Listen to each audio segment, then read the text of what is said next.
राम राम साथियों, आप सभी का स्वागत है आपके अपने YouTube channel HSSC think tank पे। साथियों, जैसा कि आप सभी को पता है, हमारी वेव्स वाली जो सीरीज है वो चली हुई है। वेव्स वाला टॉपिक काफी लंबा है जिसे हम 3 पार्ट में कंप्लीट करेंगे। पहला पार्ट हम YouTube पर अपलोड कर चुके हैं, आप सभी ने देख भी लिया होगा, आशा करते हैं।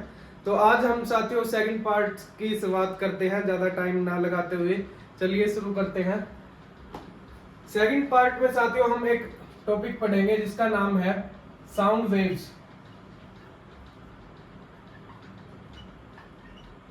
यानी कि ध्वनि तरंगे।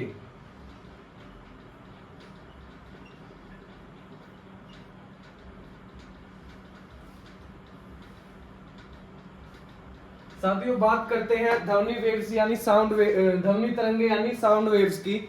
तो साउंड पता है आप सभी को क्या होता है, जो हम बोल रहे हैं, जो आप लोग सुन रहे हैं, वो बेसिकली क्या है, साउंड वेव्स है यानी ध्वनि तरंगे हैं।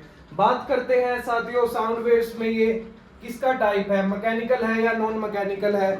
जैसे हमने पढ़ा था, जो फर्स्ट वीडियो थी वेव्स की, उसमें हमने डिस्कस किया था यांत्रिक तरंगे और गैर यांत्रिक तरंगे, मतलब कि मैकेनिकल वेव्स और non mechanical waves. Mechanical waves क्या थी साथियों, जिसमें किसी न किसी मीडियम की आवश्यकता होती है वेव्स को प्रोपोगेट करने के लिए, वेव्स को ट्रेवल करने के लिए। जबकि जो नॉन मैकेनिकल वेव्स थी यानी गैर यांत्रिक तरंगे थी, उनको किसी भी मीडियम की आवश्यकता नहीं होती। जैसे कि इलेक्ट्रोमैग्नेटिक वेव्स है, वो नॉन मैकेनिकल वेव्स की कैटेगरी में आते हैं साथियों। तो बात करते हैं साउंड वेव्स की। तो साउंड वेव्स किसका प्रकार है साथियों, ये एक मैकेनिकल वेव्स का प्रकार है, यानी कि यांत्रिक तरंगों का एक हिस्सा है।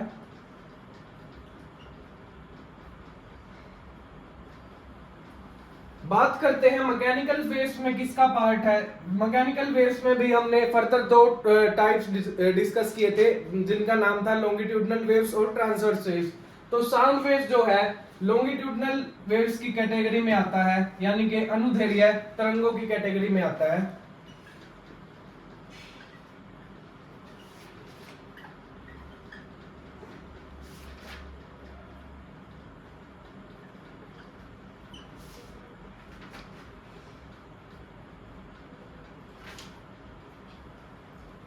तो साथियों बात करते हैं लॉन्गिट्यूडनल वेव्स की। लॉन्गिट्यूडनल वेव्स कौन सी थी, जो जो कि सॉलिड, लिक्विड और गैसेस तीनों ही मीडियम में ट्रैवल कर सकती हैं। तो साउंड वेव्स जो है, जैसे कि आपको पता है, मैकेनिकल वेव्स का एक पार्ट है, यानी कि यांत्रिक तरंगों का एक पार्ट है। तो इसको किसी न किसी मीडियम की आवश्यकता होगी ट्रैवल करने के लिए, प्रोपोगेट करने के लिए। तो एक बात तो क्लियर हो जाती है कि जो साउंड वेव्स है वो वैक्यूम यानी कि निर्वात में ट्रैवल नहीं कर सकती, वैक्यूम में ट्रैवल नहीं कर सकती। कई बार डायरेक्टली क्वेश्चन पूछ लेता है एग्जामिनर कि वैक्यूम क्या साउंड वेव जो ध्वनि तरंगे हैं वो वैक्यूम यानी निर्वात में ट्रैवल कर सकती है या नहीं। तो इसका आंसर होगा नहीं, वैक्यूम में ट्रैवल नहीं कर सकती, क्योंकि ये मैकेनिकल वेव्स का एक पार्ट है और इनको किसी न किसी मीडियम की आवश्यकता होती है ट्रैवल करने के लिए। तो जो साउंड वेव्स है वो वैक्यूम में ट्रैवल आपका नहीं कर सकती। तो अब बात करते हैं साउंड वेव्स की कैरेक्टरिस्टिक्स यानी कि विशेषताओं पर।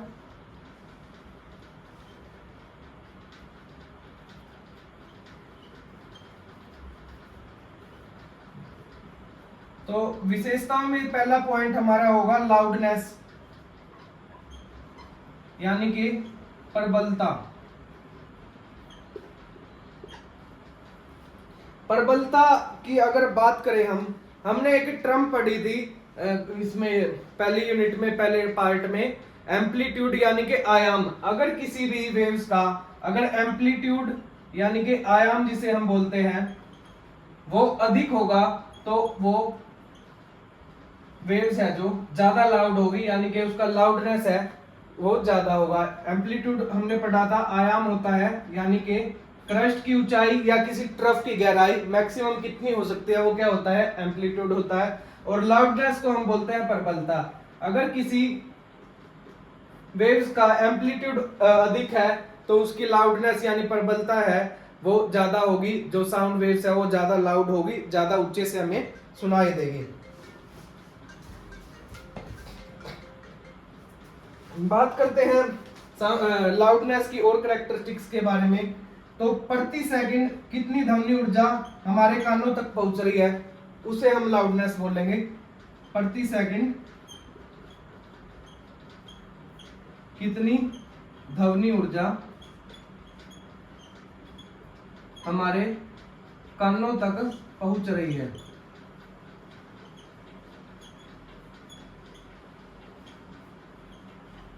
वो क्या होगा, लाउडनेस होगा, यानी कि प्रबलता होगा। अब बात करते हैं हम लाउडनेस को मापने की इकाई की।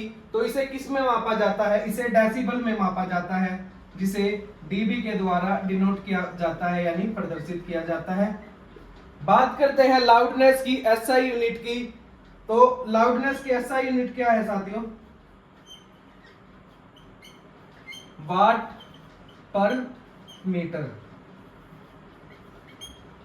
तो ये था लाउडनेस के बारे में कुछ इंपॉर्टेंट पॉइंट, जैसे कि लाउडनेस को मापा किस इकाई में जाता है, डेसिबल में। एसआई यूनिट की बात करें तो वाट पर मीटर होता है। अगर बात करें इसके रिलेशन की, तो लाउडनेस का रिलेशन एम्पलीट्यूड के साथ में होता है, यानी आयाम के साथ में होता है।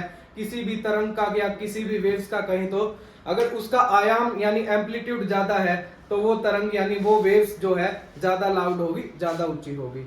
अब बात करते हैं हम दूसरी कैरेक्टरिस्टिक्स पे चलते हैं।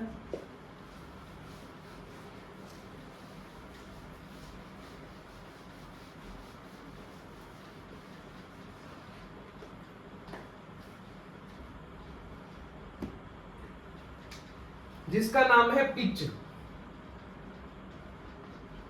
पिच को हिंदी में हम बोलेंगे उतार चढ़ाव।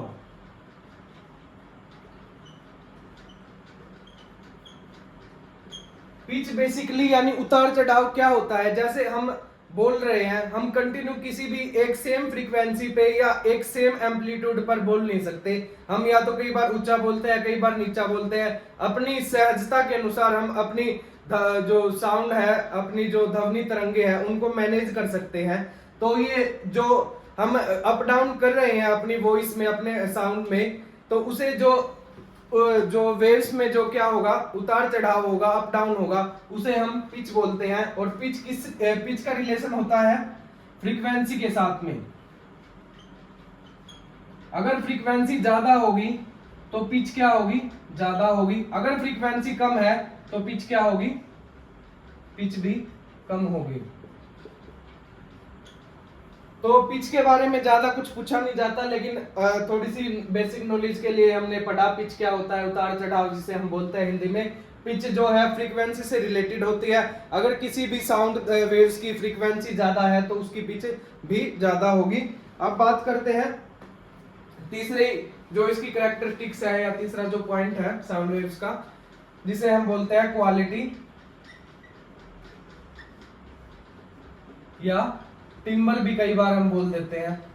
तो क्वालिटी बेसिकली होता क्या है, जैसे मैं अब बोल रहा हूं या मेरे कंपैरिजन में कोई सिंगर है वो बोल रहा है, अगर हम सेम वर्ड या सेम लाइन को भी बोल रहे हैं तो आप उनमें क्या है, मुझ में और दूसरा जो सिंगर है साथ में, उसमें आप डिफरेंशिएट कर पाओगे कि सेम फ्रीक्वेंसी और सेम इंटेंसिटी की जो साउंड वेव्स है हमारी, इन दोनों में भी कुछ ना कुछ डिफरेंस है। यानी कि मैं हो सकता है ज्यादा ऊंचा बोलूं या मेरा जो स्वर है वो मधुर ना हो, जबकि जो दूसरा कोई सिंगर है वो ज्यादा सेम मतलब कि सेम लाइंस या सेम वर्ड्स को भी मुझसे ज्यादा अच्छी तरीके से बोल रहा हो। तो उसका जो डिफरेंशिएट है किसी भी दो साउंड वेव्स का, तो वो क्या कहलाता है, क्वालिटी या टिम्बर कहलाता है। तो बात करते हैं इसके डेफिनेशन की। तो क्या है, डिफरेंट किसी भी दो साउंड वेव्स को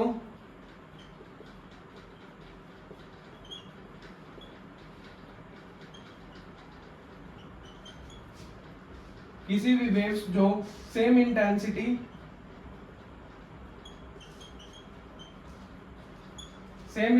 व सेम फ्रीक्वेंसी की हो,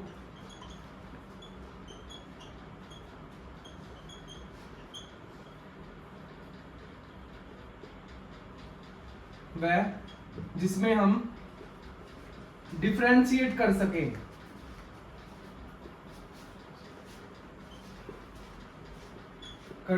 उसे क्या कहेंगे हम? क्वालिटी अथवा टिम्बर कहेंगे।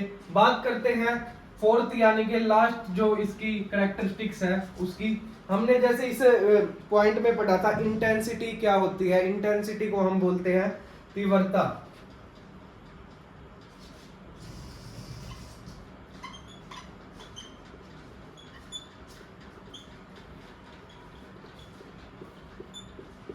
आप सभी को पता है और हमने अभी 2 मिनट पहले पढ़ा भी था कि ध्वनि तरंगों को यानी साउंड वेव्स को किसी न किसी मीडियम की आवश्यकता होती है ट्रैवल करने के लिए, प्रोपोगेट करने के लिए। तो इंटेंसिटी में हम क्या पढ़ेंगे इसकी डेफिनेशन में, या इसको हम कैसे समझेंगे? इंटेंसिटी यानी कि तीव्रता जो है वो क्या होती है? अगर मान लो किसी भी मीडियम के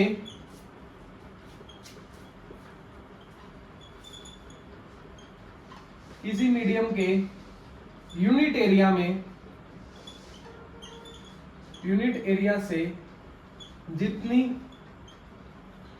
साउंड एनर्जी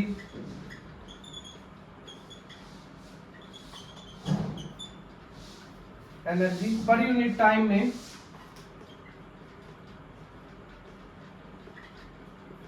ट्रैवल कर रही है उसे हम बोलेंगे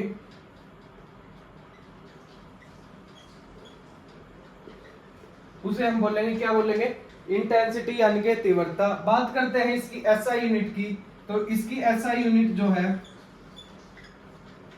वो है वाट डिवाइड बाय मीटर स्क्वायर, यानी वाट पर मीटर स्क्वायर इसकी जो एसआई यूनिट है वो है। अब हम साथियों बात करते हैं, आगे बढ़ते हैं इको की। जो इको है यानी कि प्रतिध्वनि है वो क्या होती है, इसकी क्या इंपॉर्टेंस है और कहां कहां इसका उपयोग किया जाता है, क्या ये हमारे लिए यूजफुल है या नहीं है, दोनों टॉपिक्स है जो इसके उसके ऊपर बात करेंगे।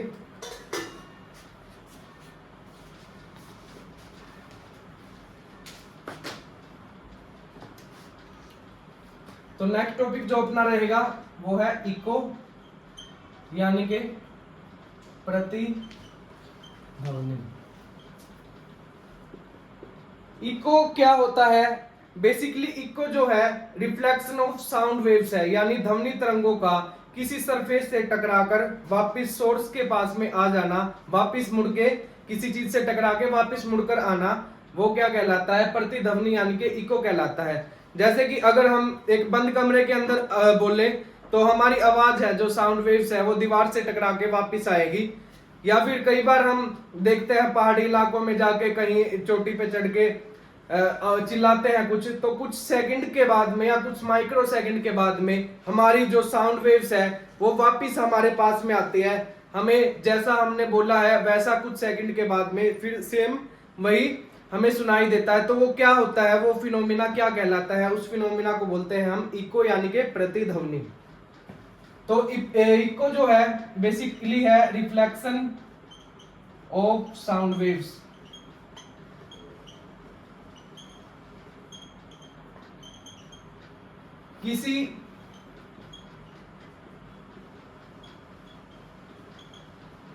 किसी सरफेस से टकराकर ध्वनि तरंगों का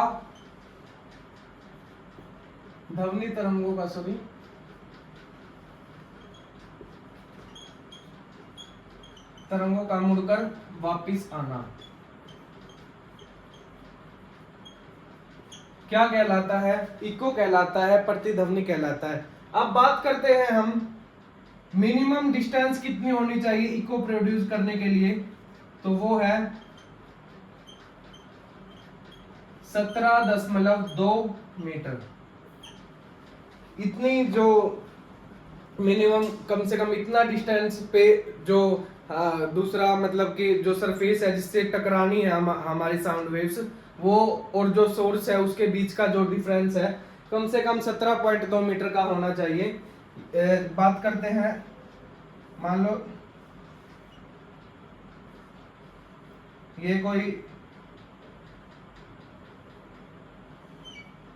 ध्वनि उपकरण है और इससे कुछ बोला जा रहा है, इसमें से साउंड वेव्स है जो निकल रही है। यहाँ पर कोई ऑब्जेक्ट है यानी कि दीवार ही लगाओ आप। तो ये ध्वनि तरंगे जो है इससे टकरा के वापिस आएंगी सोर्स की तरफ।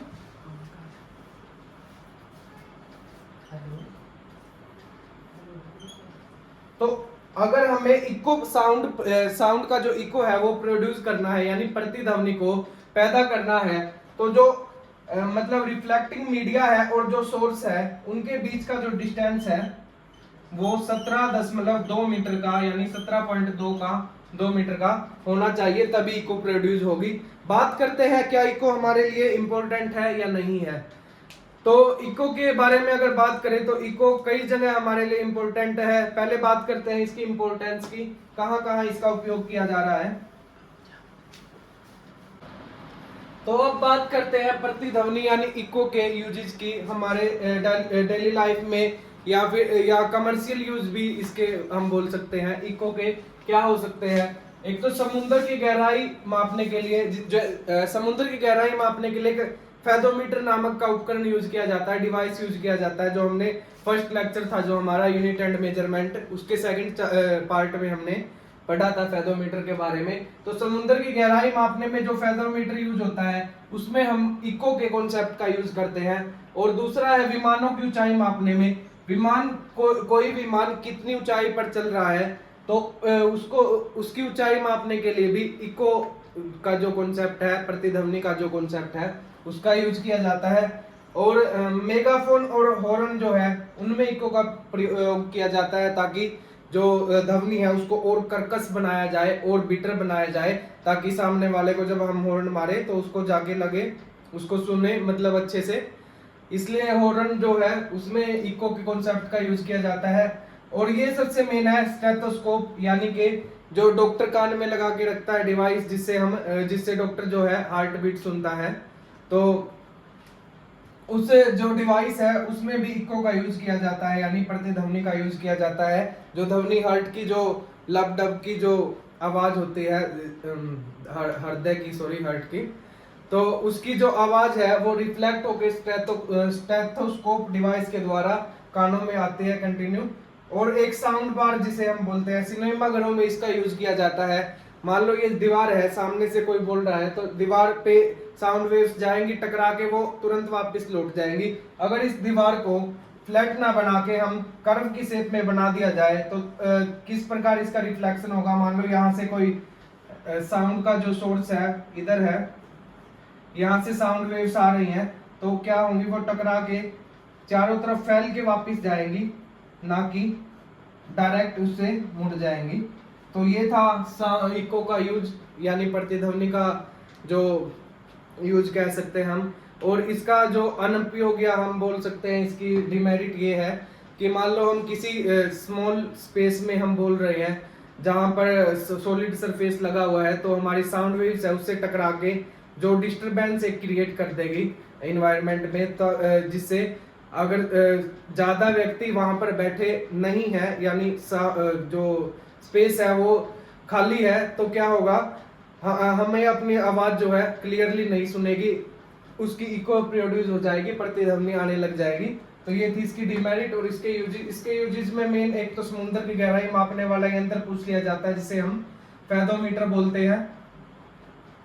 और दूसरा स्टेथोस्कोप में किस कॉन्सेप्ट का यूज किया जाता है, तो ये भी पूछ लेते हैं कई बार। अब हम अगले टॉपिक की तरफ आगे बढ़ते हैं।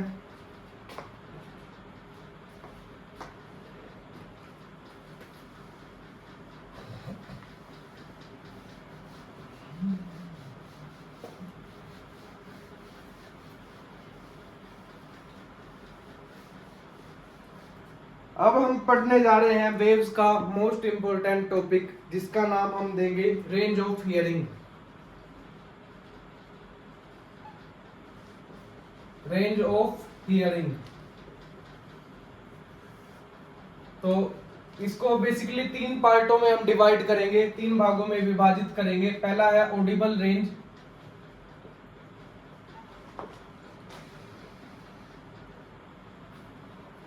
जो होता है 20 हर्ट्ज से लेके 20,000 हर्ट्ज तक, जिसे हम सवर्न रेंज भी बोलते हैं, यानी जो मनुष्य सुन सकता है। दूसरा इसमें है इंफ्रासोनिक या इंफ्रासाउंड हम बोल देते हैं।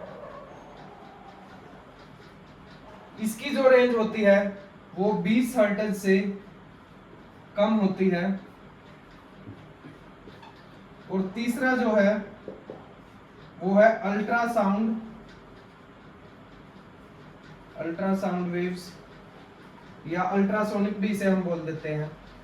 जो इसकी रेंज होती है वो 20,000 हर्ट्ज से ज्यादा होती है।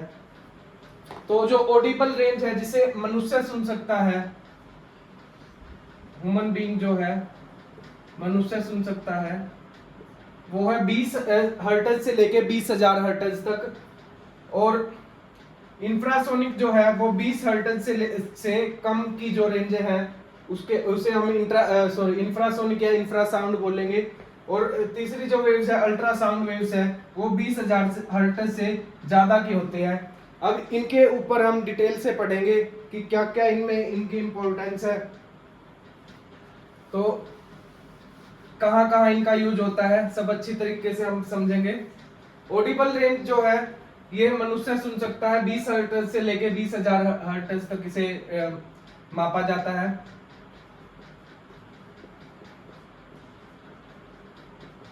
जो डॉग्स होते हैं यानी कुत्ते होते हैं वो अप टू 50 हर्ट्ज की जो फ्रीक्वेंसी की जो साउंड वेव्स है उनको सुन सकते हैं। और बात करते हैं हम अपने सेकंड इसकी पार्ट की, जिसे हम इंफ्रासोनिक या इंफ्रासाउंड भी बोलते हैं। इसमें हमने पढ़ा था 20 हर्ट्ज से कम की जो कम फ्रीक्वेंसी की जो साउंड वेव्स हैं वो इंफ्रासोनिक या इंफ्रासाउंड होती है। इंफ्रासोनिक को हिंदी में हम बोलेंगे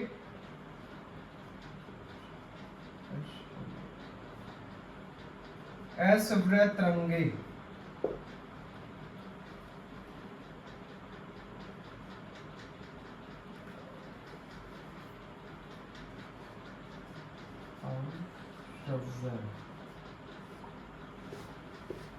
इसकी फ्रीक्वेंसी 20 हर्ट्ज से कम है, तो जाहिर सी बात है मनुष्य तो इसे सुन नहीं पाता। तो ये जो इंफ्रासोनिक साउंड वेव्स है वो कहां कहां से निकलती है उसके बारे में हम पढ़ लेते हैं। सबसे पहले है अर्थक्वेक यानी भूकंप। भूकंप से जो वेव्स जनरेट होती है वो साउंड वेव्स होती है। और कौन सी साउंड वेव्स होती है? इंफ्रासाउंड वेव्स होती है या इंफ्रासोनिक हमें बोल सकते हैं। बात करते हैं दूसरी, हिमस्खलन। हिमस्खलन के द्वारा जो वेव्स निकलती है वो हमारी इंफ्रासाउंड होती है। बात कर लेते हैं उल्का पिंड का गिरना, या उल्का पिंड कोई टूटता है या धरती की तरफ आ रहा होता है तो जो वो कौन सी साउंड वेव्स प्रोड्यूस करेगा? वो इंफ्रासोनिक साउंड वेव्स प्रोड्यूस करेगा। समुद्र की लहरें हैं,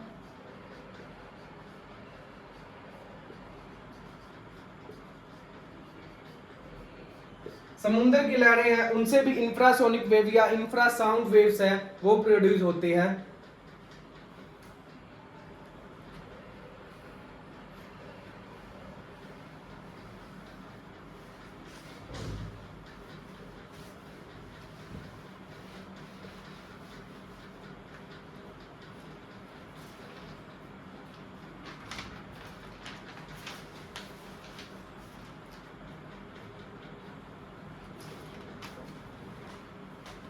बात करते हैं जानवरों की। कौन कौन से जानवर हैं जो इंफ्रासोनिक साउंड वेव्स का यूज करते हैं कम्युनिकेशन करने के लिए?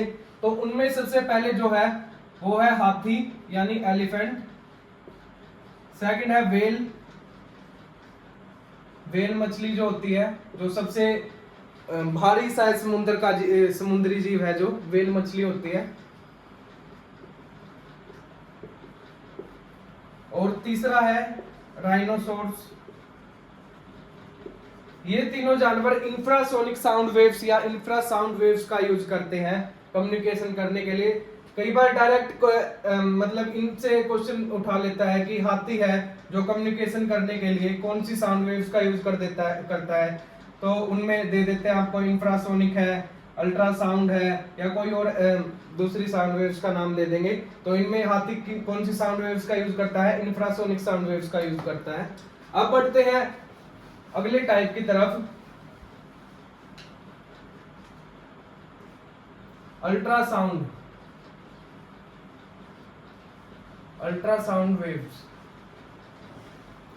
मेडिकल इंडस्ट्री में अल्ट्रासाउंड वेव्स का बहुत यूज किया जाता है। बहुत सारे इंस्ट्रूमेंट, बहुत सारी मशीनें ऐसी आती है जो अल्ट्रासाउंड वेव्स पे चलती हैं, अल्ट्रासाउंड वेव्स द्वारा अपना काम करती हैं। तो उसे हम पढ़ेंगे कौन कौन से वो डिवाइस है, कौन कौन से इंस्ट्रूमेंट मशीनें हैं जिनमें अल्ट्रासाउंड वेव्स का यूज किया जाता है। एग्जामिनर डायरेक्ट डिवाइस देकर पूछ लेता है कि इस डिवाइस में कौन सी साउंड वेव्स का यूज किया जाता है। तो हम पढ़ेंगे। सबसे पहले बात करते हैं रेंज की। तो 20,000 हर्ट्ज से ज्यादा फ्रीक्वेंसी की जो साउंड वेव्स है वो अल्ट्रासाउंड वेव्स कहलाती हैं। बात कर 20,000 से ज्यादा है तो जाहिर सी बात है मनुष्य तो इन्हें सुन नहीं सकता। तो कौन कौन इनका यूज कर सकता है? तो सबसे ज्यादा जो मोस्ट इंपोर्टेंट जो नाम है जिस जानवर का या जिस पक्षी का बोल रहे हैं हम, तो वो है चमगादड़। चमगादड़ यानी कि बैट। चमगादड़ जो है अल्ट्रासाउंड वेव्स का यूज करता है अपनी मतलब उड़ने के लिए या चलने के लिए, ताकि उसके सामने कोई ऑब्जेक्ट आए तो अल्ट्रासाउंड वेव्स उससे टकरा के उससे जिस स्पीड से आती है तो उससे उसको पता चलता है कि सामने वाला ऑब्जेक्ट जो है कितनी दूरी पर है और उसको किस गति से चलना चाहिए। तो चमगादड़ है जो इसका यूज करता है। और बात करते हैं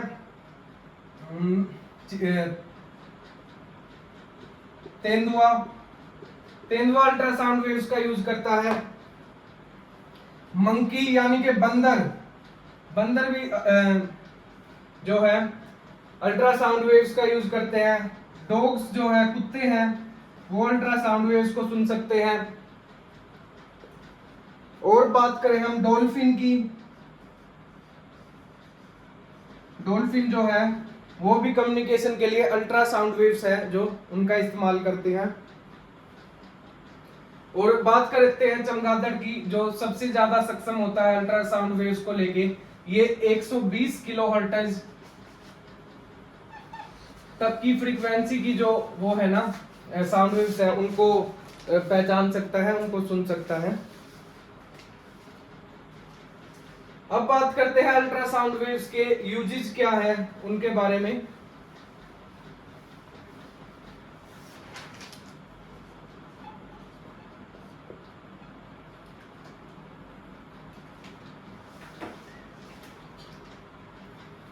सबसे पहले तो सोनार, जो जिसे हमारी मिलिट्री यूज करती है। सोनार का पहले फुल फॉर्म देखेंगे क्या होती है। वो होती है sound navigation and ranging. Direct full form भी कई बार पूछ ली जाती है। तो सोनार में जो साउंड वेव यूज होती है वो अल्ट्रासाउंड वेव्स होती है।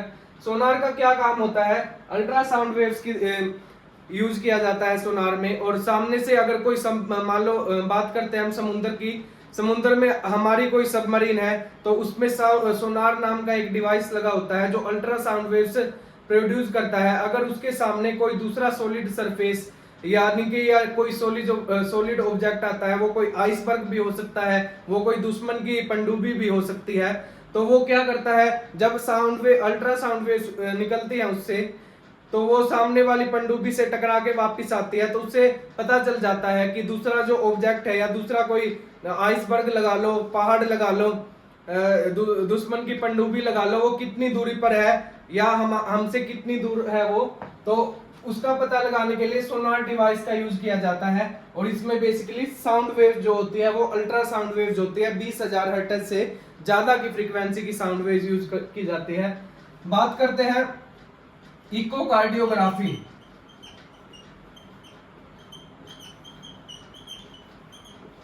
इकोकार्डियोग्राफी जो होती है उसमें ये साउंड वेव, अल्ट्रासाउंड वेव्स का यूज किया जाता है। और जो मोस्ट इंपॉर्टेंट है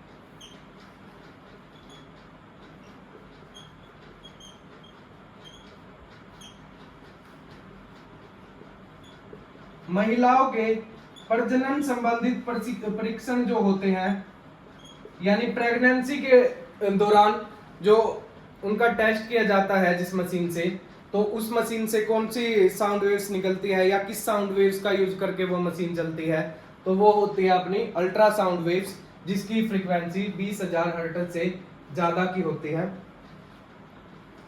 एक सोनोग्राफी जो ये है ना, महिलाओं के प्रजनन संबंधित परीक्षण है जो, इस प्रोसेस को बोलते हैं सोनोग्राफी।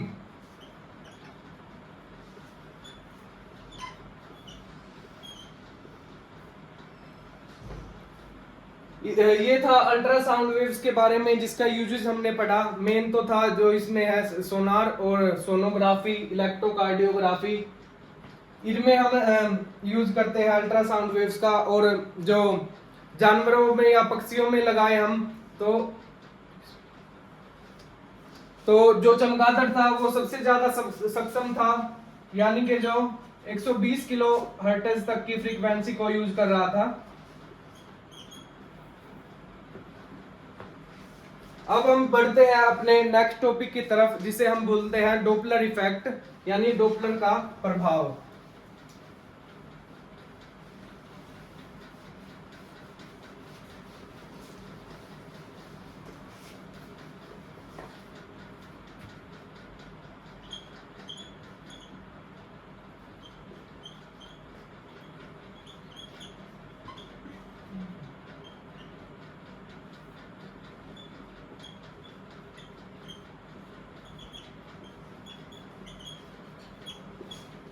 डोपलर इफेक्ट क्या बताता है हमें साथियों? डोपलर इफेक्ट क्या बताता है हमें?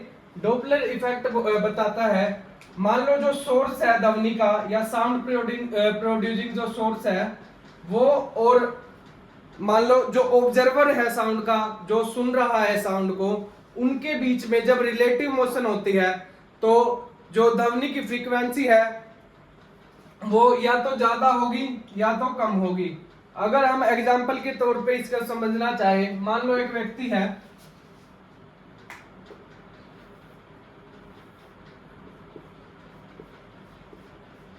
ये रेलवे ट्रैक है और यहां पर है ट्रेन, यहां पर इस प्लेटफॉर्म के ऊपर एक व्यक्ति खड़ा है। जब ये ट्रेन इस व्यक्ति की तरफ आएगी तो इसको जो साउंड वेव्स है वो इसकी तरफ, मतलब जो ट्रेन है, मान लो ये ऑब्जेक्ट, ये व्यक्ति जो है, ये प्राणी है, ये यहाँ पे ही खड़ा है, स्थिर खड़ा है, जबकि ट्रेन जो है वो मूविंग कंडीशन में है, यानी ट्रेन गति में है। जब ट्रेन इसकी तरफ आएगी तो इसको ज्यादा अच्छे से ट्रेन के हॉर्न की आवाज सुनाई देगी, और जब ट्रेन इससे दूर जाएगी, यानी इसको क्रॉस करके जब इससे दूर जाती जाएगी, जो साउंड वेव्स है उनकी फ्रीक्वेंसी कम होती जाएंगी और इसको कम जो हॉर्न की आवाज है वो धीमी गति से सुनती देगी या सुनाई देगी। यानी जब इस व्यक्ति से दूर अगर ट्रेन जाएगी तो जो साउंड है, हॉर्न का साउंड है, वो इसे कम सुनाई देगा। अगर ट्रेन इसकी समीप आ रही है या इसके पास आ रही है तो इसको जो साउंड है या जो साउंड वेव्स है वो ज्यादा क्लियर इसको सुनाई देंगी, ज्यादा अच्छे से इसको समझ में आएगा। बात करते हैं डोपलर इफेक्ट के यूज की, तो इसे कहां यूज किया जाता है? जब एयरप्लेन जो होते हैं, अपने विमान जो होते हैं, एयरप्लेन को एयरपोर्ट पर लैंड करवाने के लिए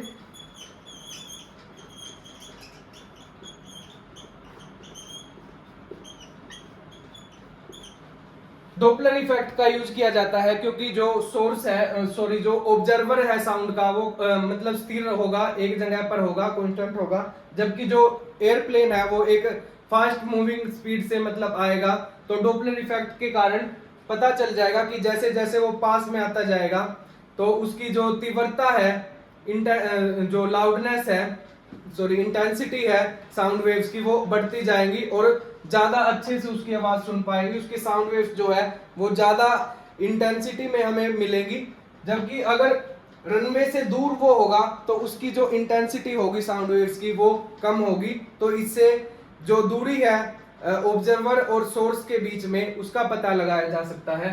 और इसका मेन जो यूज है एस्ट्रोनॉमी में यानी खगोल शास्त्र में, जो वेलोसिटी है, velocity of planets and stars, ग्रहों और सितारों की जो वेग है वो ज्ञात करने के लिए भी डॉपलर इफेक्ट का यूज किया जाता है। ये क्वेश्चन एक दो बार एग्जाम में आया है कि ग्रहों की गति या सितारों की गति मापने के लिए किस फिनोमिना का यूज किया जाता है। तो आंसर क्या होगा, डॉपलर इफेक्ट या डॉपलर का प्रभाव यूज होता है इसमें। तो साथियों, वीडियो को ज्यादा लंबी ना बनाते हुए आज के जो पार्ट को हम यहीं विराम देते हैं। आशा करते हैं आपको वीडियो अच्छी लग रही है, आप कुछ ना कुछ वीडियो से सीख रहे हैं। तो लाइक करें, शेयर करें, सब्सक्राइब करें। मिलते हैं कल अगले पार्ट में। कल जो वेव्स है इसका लास्ट पार्ट होगा। कल हम इस चैप्टर को कंप्लीट कर देंगे और इससे रिलेटेड एक दो क्वेश्चंस है कुछ जो इम्पोर्टेंट है एग्जाम में आ जाते हैं वो पढ़ेंगे। तो यही खत्म करते हैं वीडियो को। धन्यवाद।